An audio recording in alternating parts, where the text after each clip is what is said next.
लाडकी बहीण योजनेच्या ई-केवायसी वेबसाईटमध्ये अनेक अपडेट आलेले आहेत आणि ज्यामुळे सर्व लाडक्या बहिणींची ई-केवायसी आता परत सुरू आहे। मग यामध्ये आम्ही आमची ई-केवायसी योग्य पद्धतीने आधीच पूर्ण केली आहे, आम्ही परत ई-केवायसी करायची का असा देखील प्रश्न लाडक्या बहिणी विचारत आहेत। तर ई-केवायसी करायची कोणी, कशी करायची चला लगेच सांगतो। तर पहिला प्रश्न, ई-केवायसी करायची कोणी? तर लक्षात घ्या, ज्यांची ई-केवायसी बाकी आहे ते ई-केवायसी करू शकतात, ज्यांची ई-केवायसी चुकली होती ते ई-केवायसी दुरुस्त करू शकतात। तसेच ज्या लाडक्या बहिणींना पती नाहीत, वडील नाहीत, ज्यांची ई-केवायसी बाकी होती त्यांची देखील ई-केवायसी त्यांनी पूर्ण करून घ्यायची आहे। आधी ई-केवायसी केली होती, आता परत करावी का?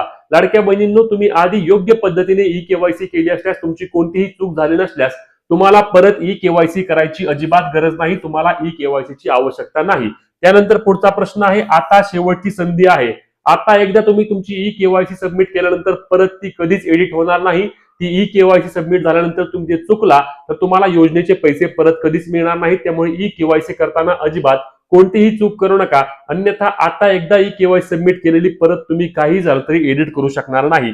कागदपत्रे जमा नक्की कोणी कोणी करायची आहेत? लक्षात घ्या लाडक्या बहिणींनो, ज्या लाडक्या बहिणींना पती नाहीयेत, वडील नाहीयेत, घटस्फोट झालेला आहे किंवा पती वडील मयत आहेत, तर लक्षात घ्या अशा लाडक्या बहिणींनी स्वतःची त्या ठिकाणी ई-केवायसी प्रक्रिया पूर्ण करून घ्यायची आहे। तुम्हाला 2 ओटीपीची गरज नाही, तुम्हाला फक्त त्या ठिकाणी तुमचे पती किंवा वडील मयत आहेत का नाही ते निवडायचं आहे आणि मयत अथवा घटस्फोटित पर्याय निवडल्यानंतर तुम्ही स्वतःची ई-केवायसी प्रक्रिया त्या ठिकाणी पूर्ण करून घ्यायची। तुमची ई-केवायसी सबमिट देखील होत आहे आणि सबमिट झाल्यानंतर येत्या 31 डिसेंबरच्या आधी तुम्हाला तुमच्या अंगणवाडी सेविकांकडे जायचं आहे। अंगणवाडी सेविकांकडे जाऊन तुमच्या पतीचा अथवा वडिलांचा मयतीचा दाखला किंवा घटस्फोट प्रमाणपत्र तुम्हाला अंगणवाडी सेविकांकडे जमा करायचं आहे आणि ते जमा केल्यावरच तुमची ई-केवायसी ग्राह्य धरली जाईल, अन्यथा तुम्हाला ई-केवायसीतून अपात्र करून योजनेचे पैसे देखील तुमचे बंद होतील। ज्यांना पती नाहीत, वडील नाहीत त्या महिलांसाठी केवळ हा पर्याय आहे। त्यामुळे ई-केवायसी बाबतच्या या सर्व प्रश्नांची उत्तरे तुमची व्हिडिओमध्ये नक्कीच मिळाली असतील।